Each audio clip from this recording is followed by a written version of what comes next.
Bartholomew Town is brought to you in part by the University of Rhode Island Online, Navigant Credit Union, the Audubon Society of Rhode Island, Newport Film, and Half Street Group. Bartholomew Town. A beautiful, rainy, early May day here in Providence, Rhode Island, and a perfect time to have a discussion on something that, on the one hand, is, many people may have on their minds to a certain extent, and on the other hand, most people probably aren't extrapolating this out to the broad notion of conflict that we're experiencing in the world.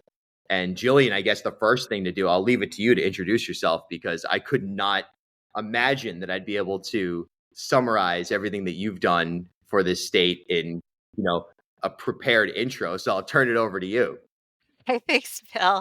Hi, I'm Jillian Finkle. Right now, I am the Deputy Director for an organization called Grow Smart Rhode Island, which is a nonprofit organization. It's been around actually for 27 years, focused on smart growth here in the state. And what that really means is land use and transportation and economic development policies that are good for our economy, but also environmentally sustainable and socially equitable. So really smart growth. And before that, I've worked as a planner. I had a whole previous career in museums, mostly children's museums, zoos, and aquariums, working with the idea of play, children's play, and which led me to the idea of placemaking, and then got me involved in this whole idea of community. So here I am now, and my big project is trying to establish a statewide coordinating Main Street program for the state of Rhode Island, which we do not have, but 41 other states do. A program that's been around since 1980, currently run by a national group called Main Street America, and really looking to support people at the local level and organizations at the local level who are trying to make their commercial districts. So they may be at like an actual Main Street district, a downtown, or a neighborhood commercial center, but make them vibrant and good for small business, and also good as community gathering places. So both, that's going on right now, actually. There's a lot going on right now in that conversation in general, and we've seen some significant transformation all across Rhode Island in specific areas. I'll tease it right now. Let's not bury the lead. Coming up this Thursday is the Smart Growth Awards presented by Grow Smart Rhode Island, in which it sort of overlaps with this Main Street initiative in a lot Definitely of ways. does. Some of the award winners. I'll also note that I'll be giving the keynote address at this event, and folks should head to growsmartri.org. Yes. And you'll be able to find the Smart Growth Awards link there for registration if it's something you're interested in attending and continuing this conversation there. And then also after, at the upcoming Main Street Roundtable later this month, which I'll also be on and moderating, the conversation being that which will be presented at the keynote. And it really ties into your Main Street initiative. So let's just kind of tease this on a very cursory level without giving away what's going to take place on Thursday. But this dialogue that we're sort of entering into has a lot to do with, let's just give the title, the thesis of the presentation: Reclaiming Social Connections in the Digital Era. When you hear that term, when you think about that term from your standpoint as a policy advisor, as somebody who sets, frankly, the attitude and the action around some of these issues, what comes to your mind? Well, so Grow Smart Rhode Island, is primarily concerned with our built environment. And so thinking about the way the world is shaped and how we live in it. And personally have felt that a lot of the ways that our physical and built environment has evolved are not conducive to human flourishing.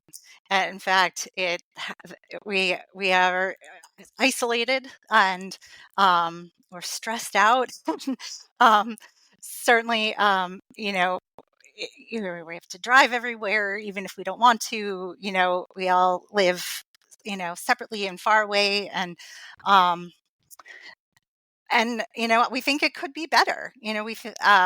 There are things that we could do to adjust our built environment to make life easier, happier, more economically prosperous, and just better for humans, and um, better enabling these social connections so that we can come together to solve our world's big problems. So that just that, right? Just that little thing. Yeah, just that minor detail about the Right. survival of the species, it's Yeah. and during the survival, actually having it be positive and mostly productive. Yeah. There's a lot of intersectionality in your work, and there's a lot of intersectionality in this conversation. You can drill down in areas like housing and transit and public open space. All of these things are both feeding into this conversation. They're internalizing the conversation, in other words, in terms of urban planning and how we're going to structure our built environment to better or even adequately suit the stated goal, which would be to, well, one, for the species to survive and flourish, but on a more micro level, for us to just have a better human environment. And then there are consequences as well, because they have a ripple effect. If urban planning isn't done in a sustainable way, that is climate resilient, that incorporates elements of transit, that incorporates elements of walkability, which is kind of a tributary of transit, and then they're into health equity zones. And many people are probably sitting there. Well, maybe not many people, but plenty of people are probably going, you're describing 15-minute cities right here. You're describing some of the themes of solar punk utopia. All of these types of concepts, they're very abstract, but they have real meaning. And here in Rhode Island, we see some of it playing out, and we see a lot of opportunity to significantly improve this. Talk about your work trying to just usher in a conversation on this stuff.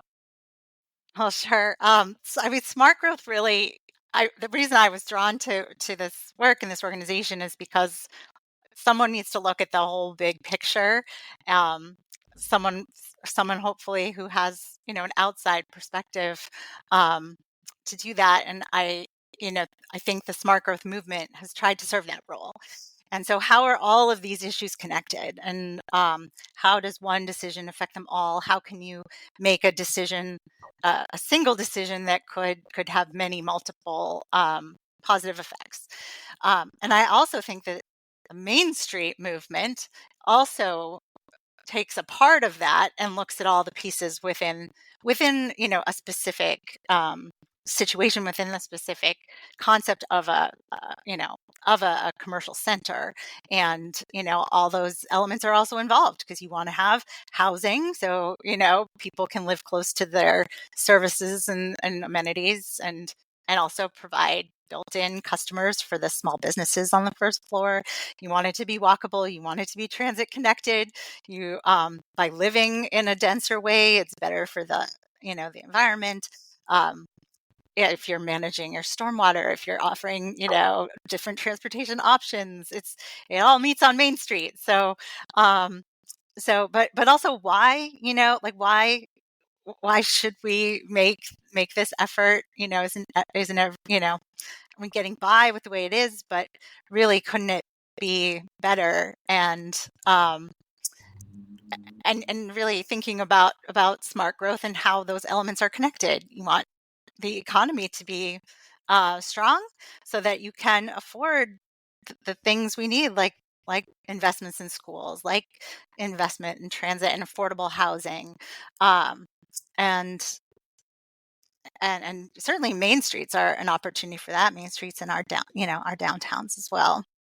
Absolutely. It's ground zero, and it's ground zero from an historic standpoint, whether you're talking about even just in a recent conversation. I think a lot of people sometimes see these photos of, oh, Cranston in 1962 or Providence in the sort of orbital World War II era, when at one point Providence the population was much larger than it is. And you can actually see, I sometimes admire, there's a photo that circulates around back to school time of Providence actually had a back to school parade in Oh, wow. September. And it looks like a Macy's Thanksgiving Day parade. There are so many people there. It might have been bigger than PVD Fest, totally making up that stat, but it certainly seems like there were 10 plus thousand people in downtown Providence around, we'll call it Main Street, which would be Westminster, Weybosset, sort of collectively.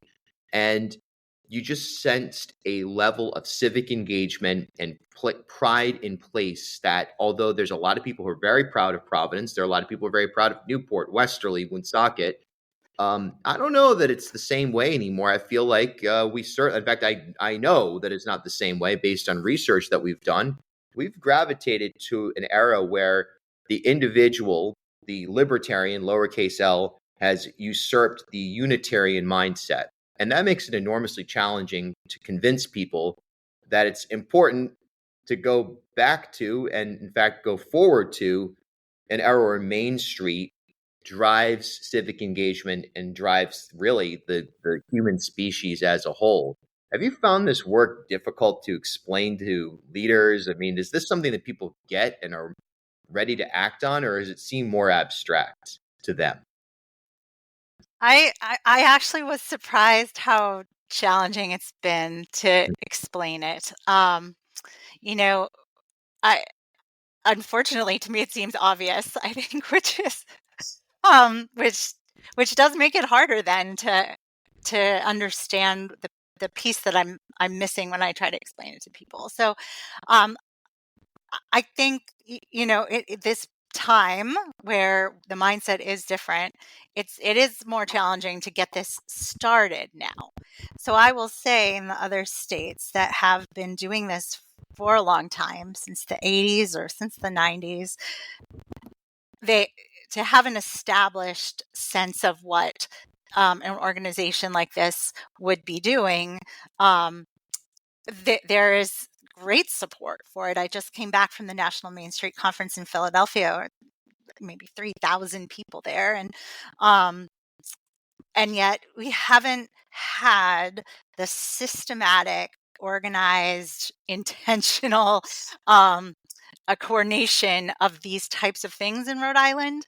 And I think we haven't had to because, our social connections had been strong and we are a small place where people all know each other.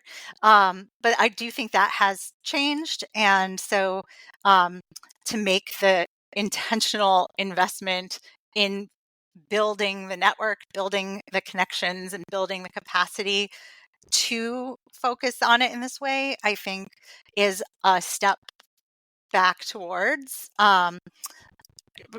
not I do think the essence is there in people I think Rhode Islanders are very connected to their local places.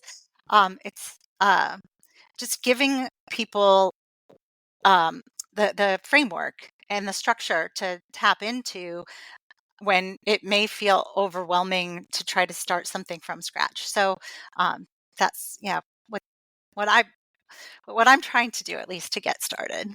Yeah, I think in many ways that conversation is something that a lot of people, again, this is totally anecdotal, but I think a lot of people would probably agree that, oh yeah, life is better when you think about Main Street in East Greenwich, or take your Broadway in Newport, whatever, however you want to frame it, or amenities like Wilcox Park in Westerly. There are plenty of examples of generative types of spaces that are Main Street oriented, and that in some cases are really digging into forward thinking ideals. Good example that we're going to talk about on Thursday. I'll give away a little bit of a tease here in the keynote, but just take a look at Warren. Mm. And without going too far into why this is the case, because for the 20th time today, I'm suggesting people register and come to the keynote to really get all these details. But these are obvious conversations. I think most people know it. The question is, how do you get there? How do you really make it happen? And people right now are concerned about their own personal economic position. And one thing that is no doubt a challenge for you and policymakers writ large is this year's budget. How difficult is your work in the environment that we're in on a budgetary basis here in Rhode Island, and then with the cloud looming over the federal and global economic realities of the moment? No doubt a huge challenge. We are we we are actually seeking some state investment to have a state coordinating Main Street program, as I said, like 41 other states do. And I know it's a challenging year to think about, starting up anything, but a- as I said, the cornerstone of this program is economic development. It is an investment in generating our own revenue from the assets that Rhode Island has. We have amazing commercial centers. We have all those little mill villages. We have, the main streety, nostalgic looking neighborhood centers. We have, downtowns like Pawtucket, like Woonsocket, and with some TLC, they could become centers of revenue for the state and for their municipalities. It's been proven in the other states that have been doing these programs over time. That you have a sustained effort that leverages thousands of volunteer hours of all those people that do care about their place and perhaps would join an effort if given a specific and known way to do so, which does the activity attracts investment because a place that people care about is a safer investment for a developer, or for a new business that's looking to locate there. When there's activity, it supports those small businesses, which are, run by our neighbors, and we want them to succeed so that they can also employ other people and generate, wealth and jobs and economic activity and sales tax and all those good things. So I am hopeful that our argument, despite the challenge, is it lands now, because I don't think we can wait. These things do take time to build up and get going, and it doesn't seem like the situation with our federal funding is going to get better anytime soon. So if we can get started, with a very small investment at the beginning, but get it going, so that as we are better able to invest a little bit more, we're well positioned to hit the ground running faster. A major piece of this, and by the way, I totally agree with your assessment. I think anybody who's paying attention would know we hear so much about the federal and even the global economic picture. The budget in Rhode Island, and for states as a whole, but particularly in Rhode Island, is dogged by the reality that COVID money has come to an end. Let's Yeah.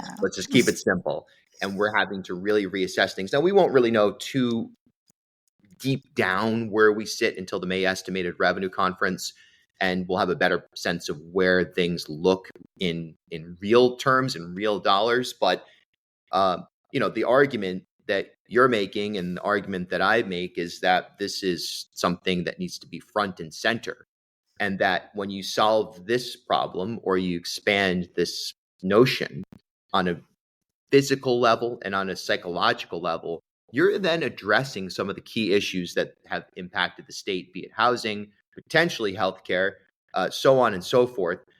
Obviously, transit's in there. Obviously, climate resiliency. It's all baked into the equation. So it's not as if we're just saying, "Hey, we want somewhere to go hang out and have fun and forget about the world." It's no, we want to change the world. We want to grab the power that we have and put it into action. So that is such a core element. And to that end, again, it's daunting, but the reality is right now, I mean, how else do you say it? A lot of people have checked out from politics because they're so overwhelmed, or if they are involved, they're in a mindset that is very, very siloed. But this is an issue this is for everybody. It doesn't matter if you're progressive, if you're sort of a moderate liberal, if you're conservative, or if you are completely apolitical. This is one of those things that's for everybody. How do you make it clear to people that nobody's trying to take something away from you here? Nobody's trying to implement the, radical left agenda or something. That this is about everybody's well-being. Bartholomew Town. Birds are disappearing from our landscape at a rapid pace. Over 1/3 of those breeding on Audubon Society of Rhode Island's wildlife refuges are in decline. Climate change has taken a toll on their migration, nesting, and food sources. While science is highlighting the problem, Audubon is working on real solutions with a plan to rapidly reduce their carbon emissions. The organization will be free of fossil fuels by 2030, with renewable energy powering Audubon's buildings, equipment, and vehicles. To shape our future, all of us must act. Learn more about repowering Audubon, their avian research, and how you can join their fight for climate resiliency. Visit asri.org/repower. Newport Film screens the latest, critically acclaimed documentary films year-round across Rhode Island. Like a film festival, Newport Film often gets early access to films before they're available online or in the theaters. Stay up to date on their latest screening events at newportfilm.com or on Instagram @NewportFilm. Are you looking to advance in your career or explore a new field? The University of Rhode Island now offers a comprehensive portfolio of fully online programs designed to bring world-class education to you anytime, anywhere. Choose from a wide range of flexible, asynchronous programs in business and leadership, data, tech, and STEM, healthcare and pharmacy, marine and environmental science, and more. With expert faculty and innovative courses, you'll gain the skills and knowledge to thrive in today's competitive world. Are you ready to take the next step? Visit uri.edu/online and discover how URI Online can help you achieve your goals. URI Online, learn anywhere with us. Half Street Group brings a new generation's perspective to leadership communication, strategic public relations, and digital marketing. Half Street helps organizations and leaders take control of their own stories and manage their reputations. They get results for their clients by focusing on audience, message, and culture, and by leveraging their decade-long relationship with media and opinion leaders in the Ocean State and throughout New England. Join me and Half Street Group founder and president Mike Rea for a conversation every month about news of the day, the hottest media analysis, and a look behind the scenes at how impactful leaders drive conversations. Learn more at halfstreetgroup.com. As Rhode Island's first ever member-owned credit union, Navigant Credit Union has been a staple in the local business community for more than 108 years. Today, Navigant is a $3.4 billion institution serving more than 136,000 members across 25 physical branch locations. But since its founding in 1915, the mission has never changed. Navigant Credit Union's team of financial professionals have remained committed to improving the financial well-being of the families, businesses, and communities they serve across Rhode Island. Learn more at navigantcu.org.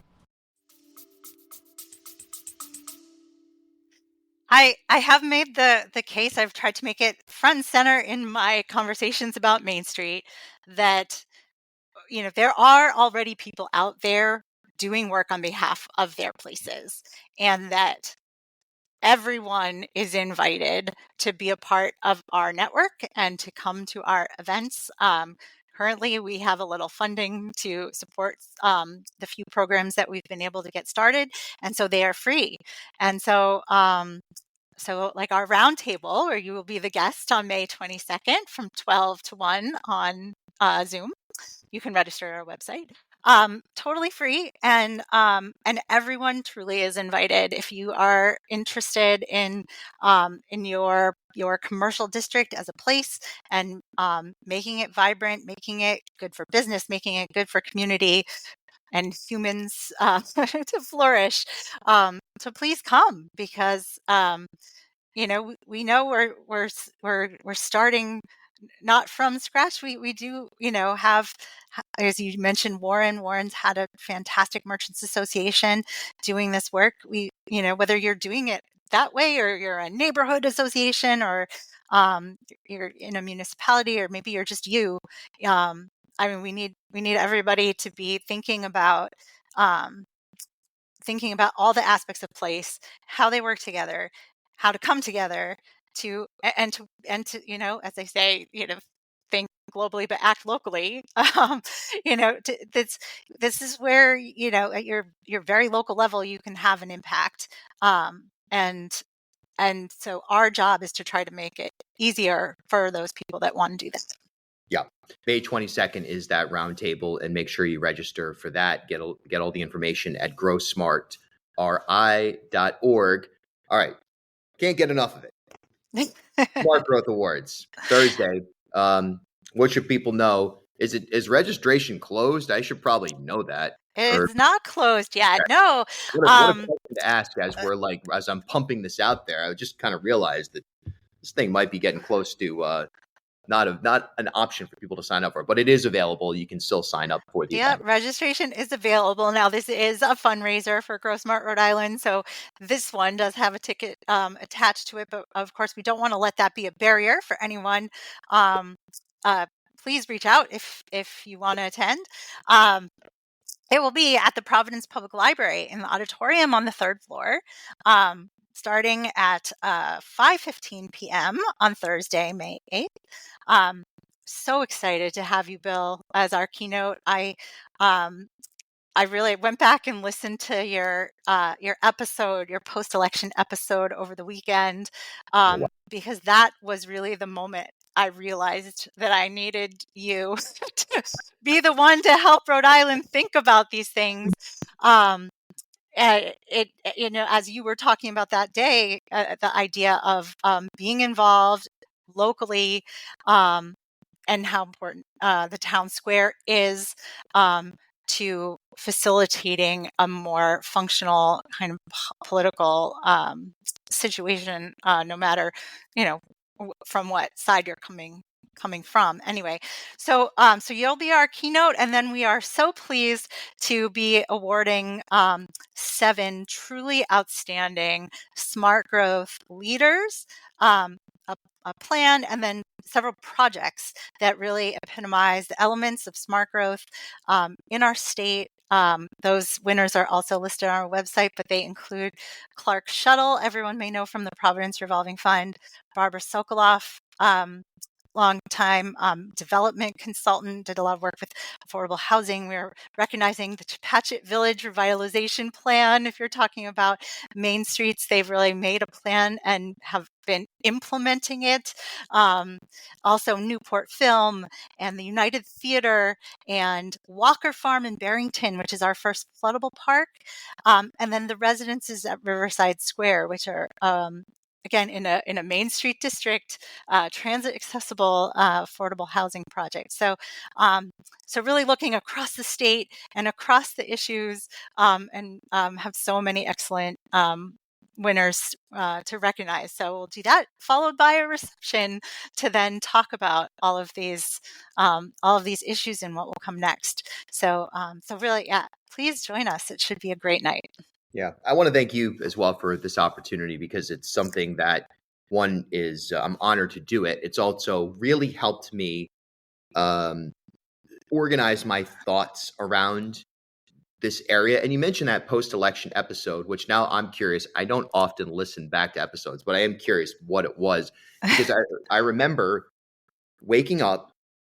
I was going to do the episode the night of the election, which I was originally at the Biltmore, excuse me, don't sue me, the Graduate Hotel now, right? Covering the Democrat, and on a state with the Democrats, and on a statewide basis, Democrats were, of course, as you would expect, doing quite well, and everyone was getting up and giving their victory speech. But that was kind of the back of my mind. I was watching the returns come in and thinking about, this is not trending in the direction that it was necessarily some people expected it to when it came to Vice President Harris's performance. And I came back home and just turned on ABC News and just sat there and watched it. And I was like, yep, let's do a podcast. And I said, no, let me sleep on it, because when I woke up, I do remember just sort of almost ranting about that essential conversation around reviving the town square. Because what I've seen from covering this last election is, and especially on the radio side, where it's live and very moment to moment, is that people have been built in this current moment to believe that they ought to hate the person that disagrees with them, that there's almost no room for collaboration and discussion. I mean, that is completely unsustainable.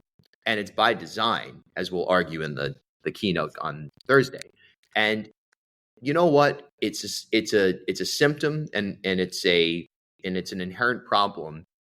But the work that you're doing on a physical infrastructural level, particularly around Main Street revitalization, third places, so on and so forth. I mean, it may not be the solution, but boy, it's a big one. Well, I like to think about things that might be the problems before the problem, or like what is the first domino that you can push down to affect other things. And so if the shape of the physical world dictates how we feel and dictates our behavior, then isn't that a good place to start to perhaps try to address many things at once? I think if we had more parks, or parks were more accessible, or there were more places for teens to hang out, would their anxiety be less? Would if if it were more easily to walk to places, would we get more exercise?